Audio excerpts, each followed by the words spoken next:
ஓம் சாய்ராம், ஜெய் சாய்ராம். என் அன்பு குழந்தையே, நான் உனக்குள் உன்னுடன் இருக்கும் வரை எந்த கட்ட சக்திகளும் உன்னை நெருங்காது. உன் கர்ம வினைகள் விலகிவிட்டது. செல்வம் உன் வீடு தேடி வரும். எந்த உறவு உன்னோடு இருந்தாலும் இல்லாவிட்டாலும் எப்போதும் உன்னோடு நான் இருப்பேன். உனக்கு துணையாக உன் சாயப்பா நான் இருப்பேன். நீங்கள் மகிழ்ச்சி அடைவீர்கள். யாரேனும் நூற்றுக்கணக்கான விஷயங்களை உங்களுக்கு எதிராக கூறட்டும், ஆனால் கசப்பான எந்த விதத்திலும் எவ்விதத்திலும் அவர்களுக்கு பதிலளிக்கும்படியான சீற்றம் கொள்ளாதீர்கள். இவ்வாறான விஷயங்களை எப்போதும் சகித்துக் கொண்டிருப்பீர்களேயானால் நீங்கள் நிச்சயம் மகிழ்ச்சி அடைவீர்கள். பொறுமையும் நம்பிக்கையும் வேண்டும். இனியாவது உன்னை நீ காத்துக் கொள்வது நல்லது. உன்னை துரத்தி அடித்தவரும் உன்னை ஒதுக்கியவரும் காரணமில்லாமல் உன்னை காயப்படுத்தியவரும் வியக்கும் வண்ணம் நீ உயரப் போகிறாய். அதை நடத்தி காட்டுவேன். என் பக்தனாகிய நீ என்னை நினைத்து கொண்டிருக்கும் வேளையில் உன் துயரங்களை போக்குவது எனது கடமை. வெகு விரைவில் நடக்கும். கவலைப்படாமல் இரு. நான் உன்னுடன் வந்திருக்கிறேன். என்னை நீ இறுக பிடித்துக்கொள். உன்னை விட்டு நான் எங்கும் போக மாட்டேன். நீ பொறுத்திருந்து பார். நடக்கப் போவதை பார். கவலைப்படாமல் இரு. நான் உன்னுடன் வந்திருக்கிறேன். என்னை நீ பிடித்து கொண்டாய் அல்லவா? கவலை கொள்ளாதே, நல்லதே நடக்கும். திசை தெரியாமல் அலைந்து திரிந்து கொண்டிருந்த உன்னை இன்று எனது நேரடி பார்வையில் வைத்திருக்கிறேன். தன்னம்பிக்கையோடு இரு. நீ எதிர்பார்த்தது கிடைக்கவில்லை என்றால் எதிர்த்து போராடு. பயந்து ஒளியாதே. எதற்காகவும் பயப்பட வேண்டிய அவசியமில்லை. ஆசை, இன்பம், துன்பம், துயரம் இதற்கெல்லாம் முடிவே இல்லை. இதையெல்லாம் தாண்டி வந்தால்தான் நீ தேடி வந்த அற்புதமான சுகங்கள் உனக்கு கிடைக்கும். அன்று என்னை நீ முழுவதுமாக புரிந்து கொள்வாய். விரும்பிய வாழ்க்கையை நீ புரிந்து கொண்டு பிறகு ஏற்றுக்கொண்டு அனைத்தையும் சகித்துக்கொண்டு கடந்து வந்து விட்டாய். இனி கவலை எதற்காக? எதற்காக இந்த பயம்? நான் இருக்கிறேன். எவ்வளவு வேதனை, எவ்வளவு துயரங்கள், இதில் இருந்து நீ மீண்டு வந்திருக்கிறாய். நான் உன்னை கைவிடுவேனா? இனி நடக்கப் போவதை பார்த்து வியக்கப் போகிறாய். தைரியமாக இரு. நீ ஜெயிக்கப் போகிறாய். இது என் அன்பு வாக்கு, சத்திய வாக்கு.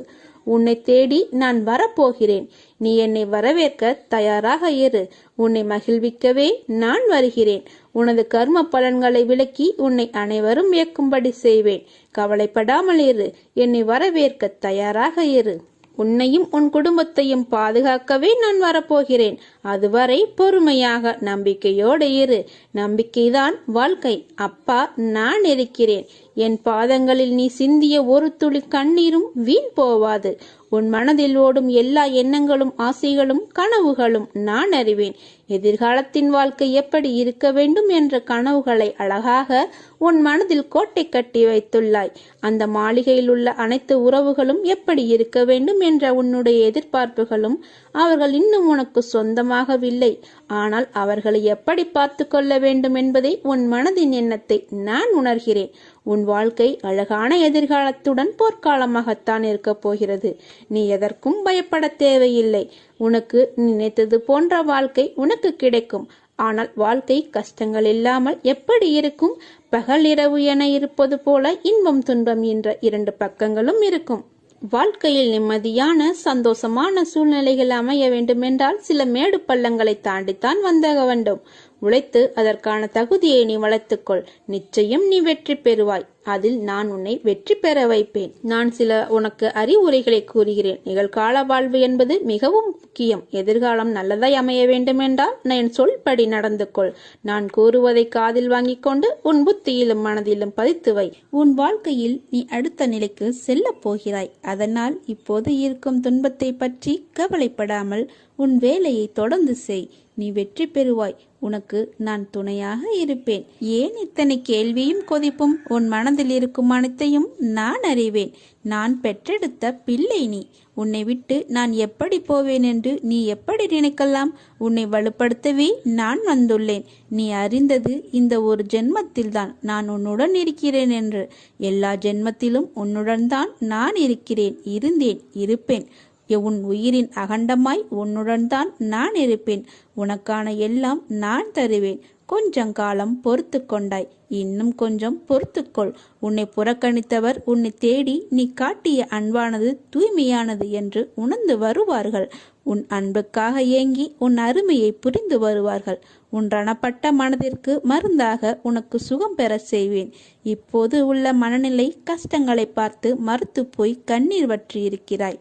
இதை அனைத்தும் நான் மாற்றி அமைப்பேன். நீ என் மேல் கொண்ட பக்தியானது உலகை விட பெரியது. உன்னை என் பிள்ளை என்று சொல்லும் போது ஏற்படும் ஆனந்தத்தை வார்த்தைகளால் சொல்லி உணர வைக்க முடியாது. என் பிள்ளைகளுக்கு வாழ்க்கையில் நல்ல விஷயங்கள் அடியெடுத்து வைக்கும் காலம் வந்துவிட்டது. நீ என் பிள்ளை, அன்புக்கு பெயர் கொண்ட பிள்ளை. உன் மனதில் குதர்க்கமான எண்ணங்கள் எழுந்தால் அதை விட்டுவிடு. அதை பெரிதாக எடுக்காதே. மனமும் புத்தியும் நமக்கு பாதி நண்பன், பாதி எதிரி. அதனால் அவற்றை என் பாதத்தில் வைத்துவிடு. நான் பார்த்து கொள்கிறேன். நிறை குறை என எல்லோரிடமும் உண்டு. அதை திருத்த நீ முயற்சி செய். இப்படி குறையுடன் இருக்கிறோமே என்று வருத்தப்படாதே. நான் இருக்கிறேன். என் ஆசியும் அருளும் உனக்கு உண்டு. நீ நன்றாக நலமுடன் நல்ல ஆரோக்கியத்துடன் வாழ்வாய். உன் அம்மாவாக அப்பாவாக என்றும் உன்னை அரவணைத்து காப்பேன். இந்த உலகத்தில் அனைத்து ஜீவராசிகளும் எனது கட்டளைக்கு உட்பட்டவை. அது யாராக இருந்தாலும் விதிக்கப்பட்ட கர்ம பலன்களை அனுபவித்தே ஆக வேண்டும். இது உலக நியதி. ஆனால் உனது கர்ம பலனையும் அனைத்து ஜீவராசிகளின் கர்ம பலன்களையும் சேர்த்து நான் சுமந்து கொண்டிருக்கிறேன். நீ செய்யும் அனைத்திற்கும் கணக்கு வைத்திருக்கிறேன். எனக்கு தெரியாது என்று மட்டும் நினைக்காதே. ஒவ்வொரு செயலிற்கும் தனித்தனியாக கணக்கு வைத்திருக்கிறேன். எல்லாவற்றையும் செய்துவிட்டு எப்படி உன்னால் அழைக்க முடிகிறது என்னை? எப்படி எனது நாமத்தை உச்சரித்து கொண்டிருக்கிறாய்? உன் மனதில் எந்த சலனமும் இல்லாமலாயிருக்கிறாய்? நான் உனது பாவ மூட்டையை சுமந்து கொண்டிருக்கிறேன். நீ செய்த தவறை உணர்ந்து கிடைத்த வாழ்க்கையை நிம்மதியாக வாழ கற்றுக்கொள். என் மீது முழுமையாக பக்தியை செலுத்து. உனக்குள் இருக்கும் கெட்ட எண்ணங்களை மாற்றுவதற்கு வழி செய்து கொண்டிருக்கிறேன். உனது சுபாவத்தை மாற்றிக்கொள்ள முயற்சி செய். உனக்கு வாழ்க்கையில் ஏற்பட்ட துயரங்களை விரைவில் அகற்றி உனக்குள் இருக்கும் கெட்ட சிந்தனைகளை ஒழிக்கப் போகிறேன். காத்திரு. நீ எனது பிள்ளை. உன்னை கண்டிக்க புத்தி புகுட்ட எனக்குத்தான் உரிமை இருக்கிறது. கவலைப்படாமல் இரு. நீ மாறப்போகிறாய். பொது வாழ்க்கையை அனுபவிக்கப் போகிறாய். தைரியமாக இரு. ஜெயிக்கப் போகிறாய். அன்று என்னை புரிந்து கொள்ள முயற்சி செய்வாய். பேச முடியாமல் தவிப்பாய். என்னை தேடி அலைந்து ஓடி வருவாய். ஆனந்தத்தில் என்னை பார்த்து அழுது விடுவாய். உன்னை தோற்க விடுவேனா? அதற்காகவா நான் உன்னை தேடி வந்திருக்கிறேன்? கவலைப்படாதே. நிச்சயமாக உன்னை கரை சேர்ப்பேன். இது தெரியாமல் கவலைப்பட்டு கொண்டிருக்கிறாய். நம்பிக்கையோடு இரு. நம்பிக்கைதான் வாழ்க்கை. அப்பா நான் இருக்கிறேன் நிழலாக. பஞ்சபூதங்களான இவ்வுடம்பு அழியக்கூடியது, நிலையற்றது. ஆனால் அதனுள் இருக்கும் ஆன்மாவே பரம்பொருள். அதுவே அழியாததும் நிலையானதுமான பரிபூர்ண உண்மையாகும். இப்புனித மெய்மை உணர்வு நிலை அல்லது பிரம்மமே மனதிற்கும் புலன்களுக்கும் அதிபதியாகும். நம்மை ஆட்டுவிப்பவரும் நம் சாய்பாபாவே. அவரே நம் பரம்பொருள். பயபக்தியோடும் உண்மையோடும் ஆன்ம உணர்வோடும் கண்ணீரோடும் நீ என்னிடம் செய்கின்ற பிரார்த்தனைகளுக்கு கேட்டுக்கொண்டு தான் இருக்கிறேன். நான் அளிக்கும் பதில்களை உன்னால் புரிந்து கொள்ள முடியாமல் போய்விடுவதால் உன் மனம் போன போக்கில் சுதந்திரமாக நடந்து தட்டி கழித்து விடுகிறாய். அதனால் பலனை அடைய முடிவதில்லை. உன் விருப்பப்படி செய்யவும் நடக்கவும் வாழவும் நான் உனக்கு சுதந்திரம் கொடுத்திருக்கிறேன். அதனால்தான் என் செய்கைகளை புரிந்து கொள்ளாமலும் எனக்கு கீழ்ப்படிந்து நிற்காமலும் உனது சுயமான போக்கின்படி உன்னால் நடக்க முடிகிறது. இந்த சுதந்திர உணர்வுதான் உன்னை இந்த அளவுக்கு கீழே இறக்கி வைத்து விட்டது.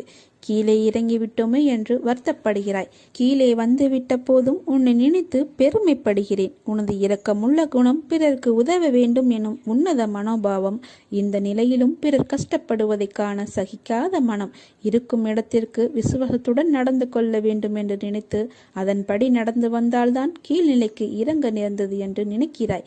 கெட்டவர்களும் கெடுமதி உள்ளவர்களும் நன்றாக இருக்கும்போது நல்லவர்களான நாங்கள் மட்டும் ஏன் கஷ்டப்பட வேண்டும்?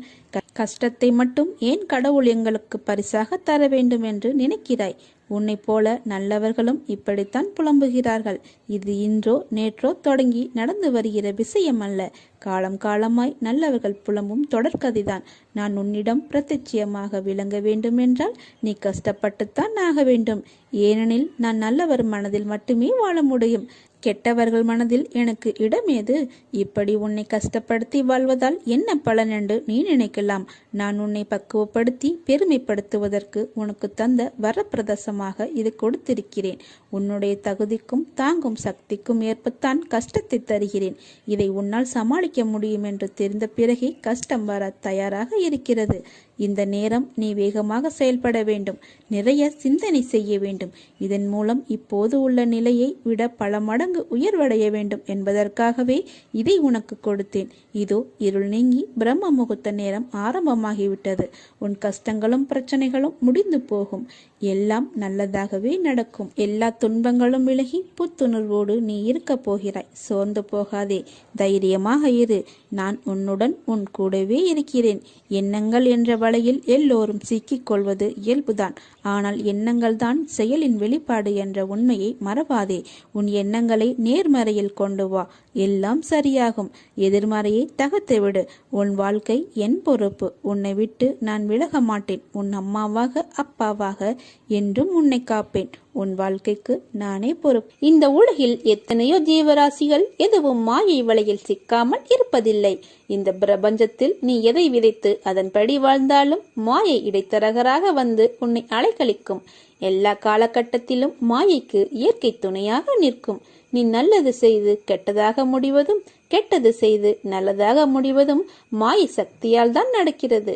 மாய சக்தி பிரபஞ்சம் முழுவதும் பரவி இருக்கிறது. உன் வினையை நீ அறுவடை செய்தாலும் நிகழ்காலத்தில் நீ வாழும் போது இடம், பொருள், ஏவலை பயன்படுத்தி உன்னை உயர்த்தவும் தாழ்வடையவும் செய்கிறது. இதை எதிர்கொண்டு தான் வாழ்ந்துதான் ஆக வேண்டும். நிகழ்காலத்தில் உனக்கு பல பாடங்களை கற்பிக்கிறது. இந்த மாயை வெல்வது எப்படி? மாயை வெற்றி கொள்ள அதிகப்படியான சகிப்புத்தன்மை, நம்பிக்கை, நீடித்த பொறுமை தேவை. கெட்டது உன்னை அடையும் போது வேகம் அதிகமாக உள்ளது. நல்லது நிதானமாக பயணித்தாலும் சோதனையை சந்திக்காமல் வெளிவராது. முடிவு நீ ஏற்கும் பக்குவத்தில் தான் உள்ளது. மனதார அதை ஏற்றுக்கொள். மனதில் எதையும் தாங்கி சோகத்தில் மூழ்காமல் அதனோடு பயணிப்பதை மாயை எதிர்கொள்ள சிறந்தது. வருவதை ஏற்று மனதில் வெறுமையை உருவாக்கி மனம் அமைதி பெறுவதே மாயையை வெல்வதாகும். நற்செயல் சிந்தனை உன்னை உயர்த்தும். மாயை உன்னை சுழல விட்டாலும் வெற்றியை அளிக்காமல் விடாது. உன் வினை உன்னை துன்புறுத்தி வேதனையில் அலைய விட்டாலும் அதை மனதார ஏற்றுக்கொள். இதுவே வினையை அறுக்கும். இறந்த காலத்தையும் எதிர்காலத்தையும் மறந்து நிகழ்காலத்தில் உண்மையாக வாழ். நீ செய்த செயலை நினைத்து அது தவறான செயல் இருப்பதை அறிந்து அதை மீண்டும் வராமல் பார்த்துக்கொள். தவறு செய்வது இயல்புதான். ஆனால் அதை மீண்டும் செய்யாமல் பார்த்துக்கொள். பிறர் உன்னால் படும் வேதனையே உனக்கு வினையாக தொடர்ந்து மாயையில் சிக்க வைக்கும். பொறுமை, நிதானம் அவசியம் தேவை. இதைவிட மிக பெரியது சகிப்புத்தன்மை. சகிப்புத்தன்மை கொண்டவன் மாயையை வென்று விடுகிறான். எனவே வாழ்க்கை பயணத்தை இனிமையாக்கி மாயையை வெற்றிக்கொள். உனக்கு எல்லா சூழ்நிலைகளிலும் நான் துணை நிற்பேன். என் வார்த்தைகள் மீது நம்பிக்கை வைத்து செயல்படு. வாழ்க்கையில் நீ உயர்ந்த நிலையை அடைவாய். வாழ்வில் என்றும் நாணயம் போல இரு பக்கம் இருக்கும். ஆனால் அதில் ஏதோ ஒன்றில்தான் நமக்கென்ற தேவைப்படும் பக்கம் இருக்கும். நமக்கான இடம் வரும் வரை நம் பக்கத்திற்காக காத்து கொண்டுதான் இருக்க வேண்டும். இந்த கணம் மிக கடினமாக தோன்றினாலும் அடுத்த கணம் மிக அதிக சுகமாக தோன்றக்கூடும். எனவே எந்த நேரத்திலும் வாழ்க்கையை வெறுக்கக்கூடாது. நம்பிக்கை மற்றும் பொறுமையை இழக்காமல் இருங்கள். உனது தோஷங்கள் விலக உன் விருப்பப்படியே உன் வசதிக்கு ஏற்றவாறு தானங்கள் செய். மங்களம் உண்டாகும். அனைத்தும் நலமாகும். பந்தயத்தில் பல குதிரைகள் வந்து கலந்து கொள்ளும். ஓடும் குதிரை மட்டும்தான் வெற்றியை பறிக்கிறது. பிறக்கும் மனிதர்கள் எல்லோருக்கும் வாழ்க்கை ஒன்றுதான். நம்பிக்கை கொண்டு முயற்சிப்பவர்க்கும் தான். மனிதன் எந்த மதத்தையும் பின்பற்றலாம். ஆனால் ஒரே ஒரு மதத்தை மட்டும் பின்பற்றக்கூடாது. அதுதான் தாமதம். என் திறமையை நீ தெரிந்து கொள்ளாமல் இருக்கிறாய். பிற உலகை நம்பி என்னை உதாசீனப்படுத்துகிறாய். அப்படி இருக்கையில் என் உதவி உனக்கு எப்படி கிடைக்கும்? நான் இருக்கிறேன் என்ற விஷயத்தை நீ மறந்து விடாதே. நீ இருப்பதையும் நான் மறக்க மாட்டேன். நம்முடைய இருவரின் அனுபந்தத்திலேயே நான் இருக்கிறேன். அதை தெரிந்து கொள். அது போதும். நான் உன்னை காப்பாற்றுகிறேன்.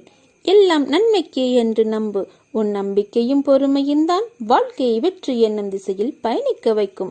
நீ சிறு வயது முதற்கொண்டே கஷ்டங்களை பார்த்து வளர்ந்து இன்று முன்னேறும் தருவாயில் ஏற்படும் தடைகளால் மனதைரியத்தை இழந்து வருகிறாய். துவளாதே, உனக்கு துணையாக நான் வருவேன். உன்னை சிம்மாசனத்தில் அமர்த்தும் வரை உன்னை நான் தாங்குவேன். இது என் சத்திய வாக்கு. நீ என் அதிதீவிர விசுவாசி. நீ என்னுடன் மிகவும் நெருக்கமாக இருப்பதால் ஒவ்வொரு முறையும் நீ உன் கண்களை மூடும் போது என் இருப்பை நீ உணர வேண்டும். உன் ஆழ்மனதில் ஆழமாக பார். நான் உன் பெயரை அன்புடன் அழைப்பது உனக்கு கேட்கவில்லையா? நீ உறங்கும் போது காவி உடை அணிந்த 12 துறவிகள் உன்னை சுற்றி காவலுக்கு நிற்பதை காண முடியவில்லையா? உன் வீட்டிலோ அல்லது கோயிலிலோ தொடர்ந்து 14 நாட்கள் தனி தீபம் ஏற்றி வா. நீ நினைப்பது நிறைவேறும். அப்பா நான் இருக்கிறேன். நீ அழுதாலும் சிரித்தாலும் என்னை திட்டினாலும் உனக்கு எது நல்லதோ அதை மட்டுமே நான் தருவேன். ஏனென்றால் நான் உன் தாய். ஒரு தாய்க்கு மட்டுமே தெரியும் தன் குழந்தைகளுக்கு எது நல்லது என்று. குழந்தையே, முதலில் ஒன்றை புரிந்து கொள். இந்த உலகத்தில் குறைகளே இல்லாத குடும்பம் கிடையாது. வேதனையும் வலியும் இல்லாத மனிதன் கிடையாது. வாழ்நாள் முழுவதும் மகிழ்ச்சியை மட்டுமே அனுபவித்தவனும் கிடையாது. இதுவே உலகின் இயல்பு நிலை என்பதை அறிந்து வாழ பழகிக்கொள். இக்கரைக்கு அக்கறை பச்சையாகத்தான் தெரியும். ஆனால் அருகில் சென்றால்தான் உண்மை தெரியும். அதுபோலத்தான் நீ நினைக்கும் சில விஷயங்களும். நான் உன் வாழ்வில் செய்ய நினைத்தது எதுவுமே தடைப்படாது. ஆகவே கவலைப்படாதே. உனக்கு எது நல்லதோ அது நடந்தே தேரும். இன்றைக்கு உன்னிடம் பிடிவாதத்தை உன் சாயப்பா கண்டேன். என் பிள்ளைக்கு வாழ்க்கையில் எல்லாம் கிடைக்க வேண்டும் என்றுதான் உன் சாயப்பாவின் ஆசை. ஆனால் அதில் சின்ன வித்தியாசங்கள். உனக்கு நல்லனவற்றை மட்டுமே உனக்கு வழங்க நான் ஆசைப்படுகிறேன். என் பிள்ளை இன்றைக்கு பிடிவாதம் பிடித்ததற்கு அர்த்தம் வாழ்க்கையில் எனக்கென்று எதுவும் கிடையாதா, என் கனவுகள் நிறைவேறாமல் அப்படியே இருக்கின்றதே என்ற ஆதங்கம்தான். ஏன் எனக்கு மட்டும் இப்படி என் வாழ்க்கையை நான் சந்தோஷமாக அனுபவிக்க எனக்கு நேரம் நீங்கள் ஏன் தரவில்லை என்று என் பிள்ளை என்னிடம் ஏங்கும் அளவுக்கு வாழ்க்கையில் கர்மா என் பிள்ளையை கொண்டு போய் நிம்மதியில்லாத சூழ்நிலையை உருவாக்கி கொண்டு விட்டதே என்று என் மனம் வலிக்கிறது. சாயப்பா, உங்களைதானே என் உயிராக நான் கருதுகிறேன். உங்கள் சொல்தான் எனக்கு வேத வாக்கு என்று நினைக்கும் உங்கள் பிள்ளைக்கு நீங்கள் இப்படியாய் செய்வது என்று ஒரு பக்கம் கோபத்துடனும் வருத்தத்துடனும் ஏங்கி நிற்கும் நிலையை பார்த்து கண்ணீர் வருகிறது. ஏன் சாயப்பா, எனக்கு மட்டும் விதித்த விதி என் அன்பு எங்கும் எல்லோராலும் அவமதிக்கப்படுகிறது? ஏன் என்னை யாரும் புரிந்து கொள்ள மாட்டார்களா? தப்பு என்னிடமே ஏன் கூறுகிறார்கள் என்றுதானே உன் ஏக்கம், உன் கவலை. என் பிள்ளை நீ. மற்றவர்கள் எப்படியும் இருக்கட்டும். நான் என் சாயப்பா பிள்ளையாக அவர் சொன்ன வார்த்தையே உலகம் பேதம். அவர் வழியே எனக்கு வழி என்று இருக்கும் என் பிள்ளைக்கு நான் வழிகாட்டுகிறேன். அப்படி இருக்கையில் உனக்கு நான் அறிவுரை கூறுகிறேன். அந்த அறிவுரை நீ உன்மேல் தவறு என்றால்தான் நான் உனக்கு சொல்கிறேன் என்று நீ நினைக்காதே. நீ என் பிள்ளை என்பதை நீ புரிந்து கொள். உனக்கு எப்போதும் பக்க பலமாக நிற்பேன். உனக்கு நிச்சயம் ஜெயம் உண்டாகும். உன்னை விட்டு நான் விலகுவதும் இல்லை, உன்னை விலகி போகும்படி நான் செய்வதும் இல்லை.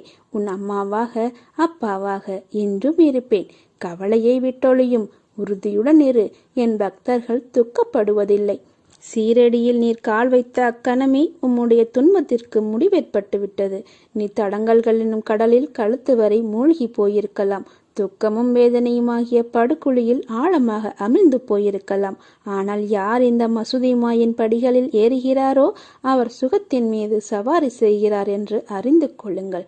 வானமே இடிந்து மேலே விழுந்தாலும் உன் நிலையில் நீ உறுதியாக இரு.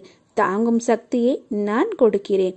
உன் பின்னும் முன்னும் நானே பாதுகாவலனாக இருப்பேன். பொறு. உன்னுடைய கவலைகளை தூர ஏறி. உன்னுடைய துன்பங்கள் ஒரு முடிவுக்கு வந்துவிட்டன. ஒருவன் எவ்வளவுதான் நசுக்கப்பட்டு வேதனைப்பட்டவனாக இருப்பினும் இச்சமாதியில் கால் வைத்தவுடனே அவன் மகிழ்ச்சியின் பாதையில் செல்கின்றான். உனது எண்ணங்கள் அனைத்தும் நிறைவேறப் போகிறது. யாரும் இல்லையே, எல்லாம் தவறாக நடக்கிறதே, என்ன செய்வது என்று நினைக்காதே. உன் அப்பா சாய்பாபா நான் இருக்கிறேன். நல்லவனோ கெட்டவனோ அதை நான் பார்ப்பதில்லை. என்னை நம்பி முழுமையாக சரணடைந்து விட்டவர்களை நான் புறம் தள்ளுவது இல்லை. அவர்களுடைய அனைத்து விஷயங்களுக்கும் நான் பொறுப்பேற்கிறேன். அவர்களை காப்பதே என்னுடைய வேலை. அவர்களின் நன்மை தீமை கணக்கை பார்த்து காப்பாற்றும் தன்மையுள்ளவன் அல்ல நான். அதை வேறு ஒருவன் பார்த்து கொள்வான். அதற்கேற்ப பலன் தருவான். நான் தரும் நன்மைகள் அனைவருக்கும் பொதுவானவை. எனது தராசு தட்டுக்கள் யாருக்காக ஏறுவதும் இல்லை, இறங்குவதும் இல்லை.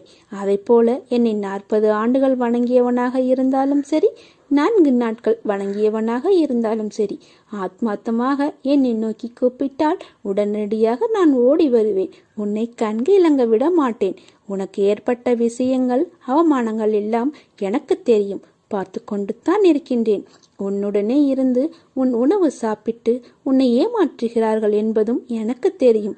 சில நேரங்களில் உயிர்விடவும் யோசிக்கிறாய். அந்த தவறான எண்ணத்தை உன் மனதில் இருந்து தூக்கி வீசு. என் பிள்ளைகள் கோழைகள் அல்ல. வாழ்க்கையே போர்க்களம், வாழ்ந்துதான் காட்டணும் என்று நினைக்கும் தைரியசாலிகள் என் பிள்ளைகள். உன் வாழ்க்கையை நீ வாழ். உன் கண்ணிற்கு ஆளானவர்களை நான் பார்த்து கொள்கிறேன். அவர்களை எப்படி பந்தாடுகின்றேன் என்று மட்டும் நீ பார். நீ தனியாக இல்லை. உன்னுடன் உன் அப்பாவாகிய நான் இருக்கும்போது நீ எதற்கும் கவலைப்படாதே. நாளை ஏதாவது ஒரு ரூபத்தில் நான் உனக்கு காட்சியளிப்பேன்.